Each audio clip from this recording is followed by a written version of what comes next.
Hi all. Today's talk is about economic growth.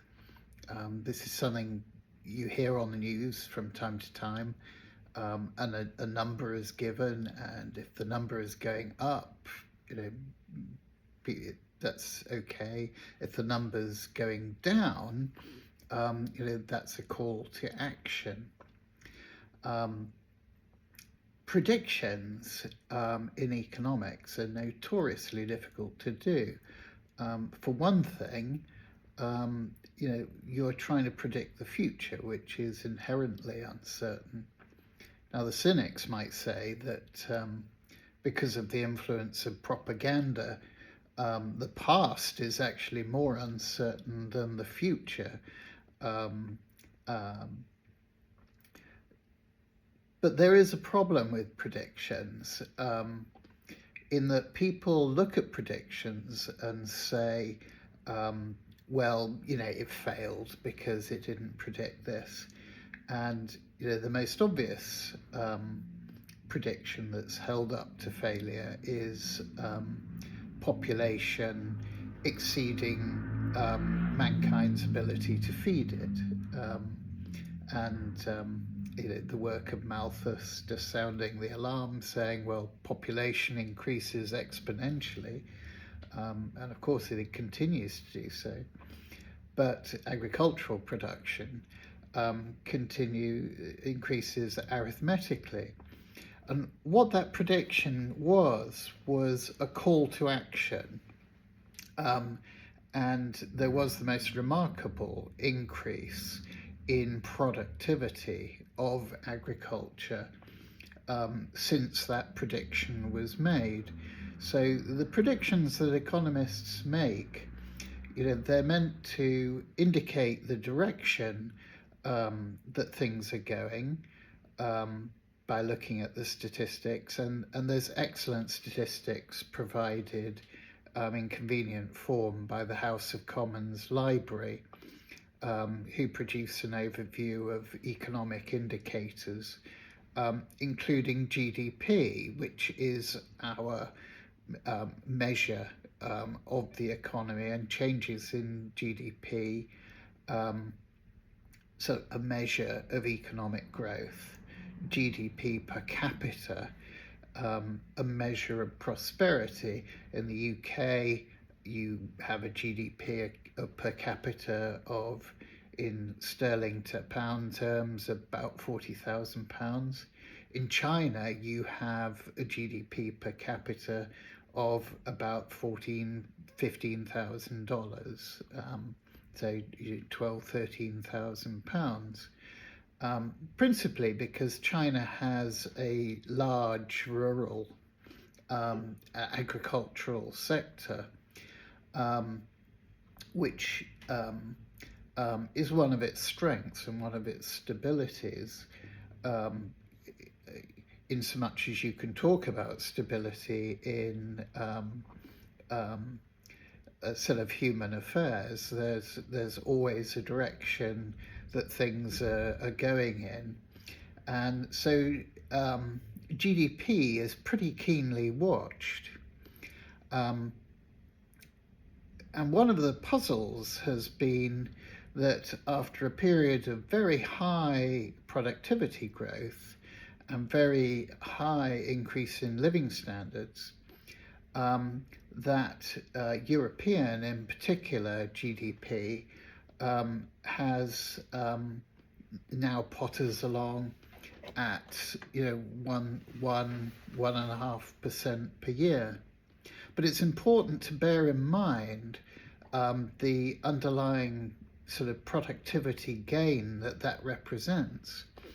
If I, as a young man, enter the workforce at the age of 20 and work on through to the age of 70, and my productivity per hour of labour increases by 1% a year, my living standards over the course of my lifetime would increase by 2/3. And that's a pretty common experience for the majority of or a very considerable part of the planet's population, particularly the ones that tend to be in cities, market economies, and so on. If I were to tweak that to 1.5% productivity gain per year over the course of my lifetime, my living standard would double. That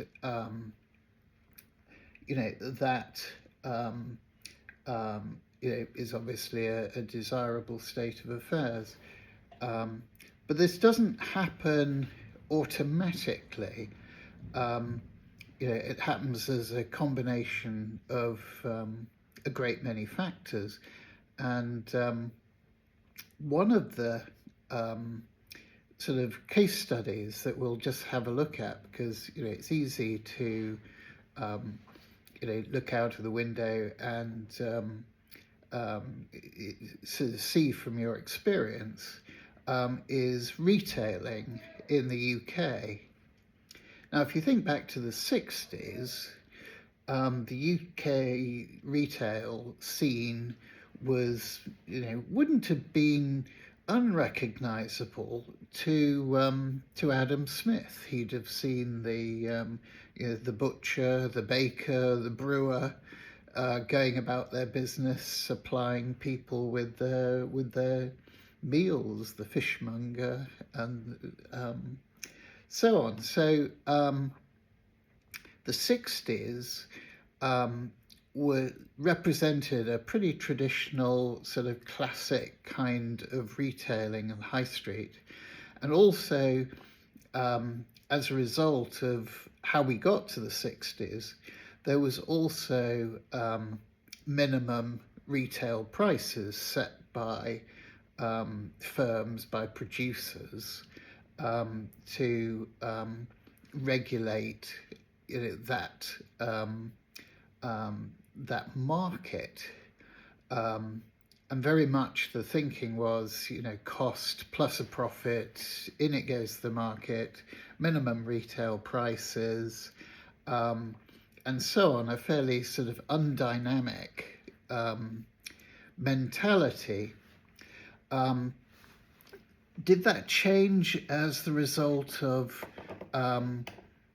people, but firms left to the market? Well, not really, because as far as the market was concerned, that was all pretty satisfactory. If we have a look at what changed, you have to be thinking in terms of regulations, regulatory change, and the Resale Prices Act 1964, that sort of prevented manufacturers from fixing minimum retailing prices and really opened the door to aggressive price competition. And bear in mind, when we talk about the 60s, it's following the period of the 50s, when even well into the early 50s, there was rationing of the basic necessities, and people say how much fitter people were in those days because they didn't have access to quite as much pizza as we do. So that saw the rise of firms like Tesco, Sainsbury's, Asda, at the expense of those traditional butchers, bakers, and so on. But then again, we got another change, which resulted in economic growth, which resulted in improving productivity, and resulted in improving living standards, principally by bringing down the transactional cost with out-of-town retail centres. You didn't need to flog into the city centre in the way that you had for centuries. Now, big outdoor retail parks dominated by big branded names. That was the order of the day as a result of car ownership, wider and wider car ownership. So economic growth sort of fed on itself because it opened up the possibility in the 80s and 90s of these out-of-town centres. Again, it wasn't as purely as a result of the firm. It was a result of legislation and people thinking about this issue, and planning policy changing so as to encourage this development. Similarly, trading, you had the Sunday Trading Act. Sunday was right, no trading.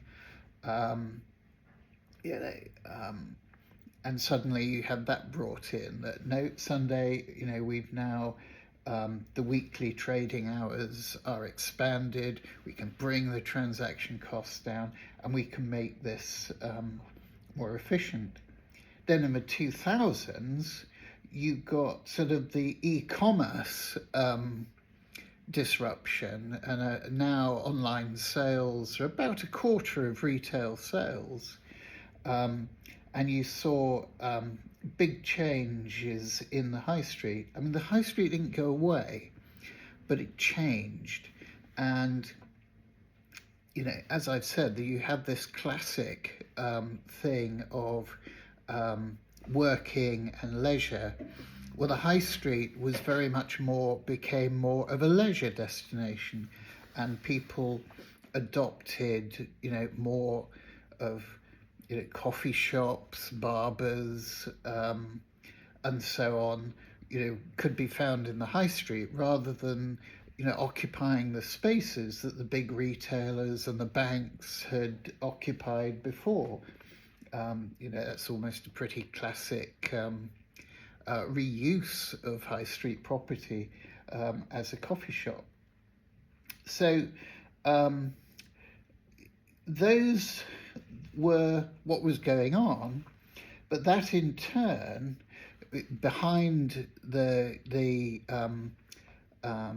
sort of front, you were seeing huge changes in employment and the workplace. Gone are people standing behind counters. Now you've got shift-based, part-time work, warehouses, last mile logistics, the goods arriving just in time. And you also saw sort of payment systems change. The credit card was invented, I think I read originally to speed the process of boarding a plane in America. And the credit card was invented, and now of course it's ubiquitous. People don't carry cash. It's so much more convenient.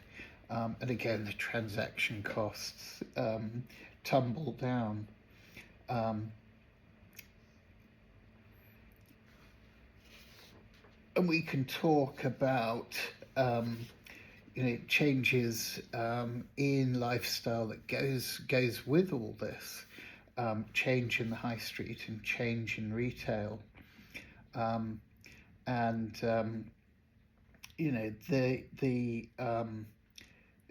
sort of increasingly people talk in terms of the number of jobs that are involved in professional and technical, and the productivity of that labor. With all this convenience now in retailing, it means there's more time for work, for improving work productivity.